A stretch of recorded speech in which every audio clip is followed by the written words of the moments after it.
अस्सलाम वालेकुम। अखरा सचराना साजिद इस्लाम के साथ एक दफ़ा फिर आपकी खिदमत में हाज़िर हूँ। ये रुई की वो उड़ रही हैं जो कोई कुछ कहते हैं इनको, कोई कुछ कहते हैं, जो सुंबल के दरख्त पर होती हैं। और मौसम खुशगवार है, बादल हो रहे हैं, ठंडी हवा चल रही है और मट्टी धूड़ वो तो फिर लोगों के लिए एक तोहफ़ा ही समझें। बहरहाल बात यह है कि एक छोटी सी बात आपसे शेयर करना चाहता हूँ। पिछले दिनों टच में नहीं रहे क्योंकि इंटरनेट बंद रहा, सर्विस बंद रही। उसके बाद मेरी आईडी ज़रा थोड़ी सी ब्लॉक हो गई थी किसी इशू की वजह से। तो अल्लाह ताला हम सब का हामी नासिर हो।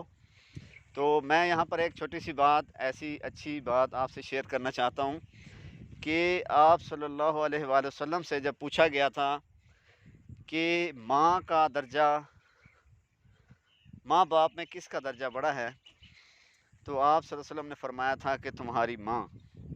फिर पूछा गया कि उसके बाद आप सल्लल्लाहु अलैहि वसल्लम ने दूसरी बार भी फरमाया कि तुम्हारी माँ। और जब तीसरी बार पूछा गया तो आप सल्लल्लाहु अलैहि वसल्लम ने फिर फरमाया था तुम्हारी माँ। जब चौथी बार पूछा गया था तो आप सल्लल्लाहु अलैहि वसल्लम ने फरमाया था कि तुम्हारा बाप।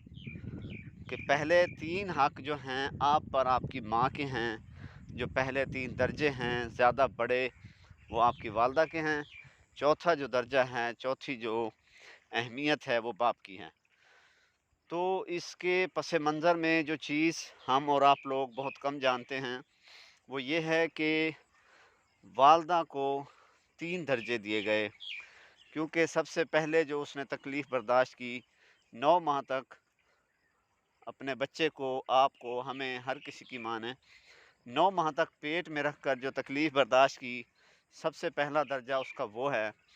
दूसरा, जब पैदाइश की रात थी, पैदाइश का वक़्त था, तो उसकी माँ ने जो तकलीफ़ बर्दाश्त की उस वजह से उसका दूसरा दर्जा, दूसरा मर्तबा भी उसी का गया।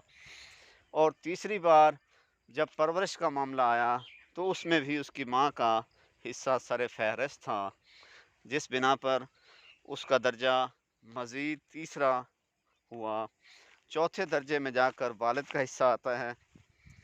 वालिद क्योंकि परवरिश में हिस्सेदार होता है और इसमें भी कोई शक नहीं कि वालिद का जो मकाम है वो भी बहुत ही आला होता है। तो वालदा के तीन दर्जे इस बिना पर हैं, इस हकीकत से हम लोग नाआशना हैं।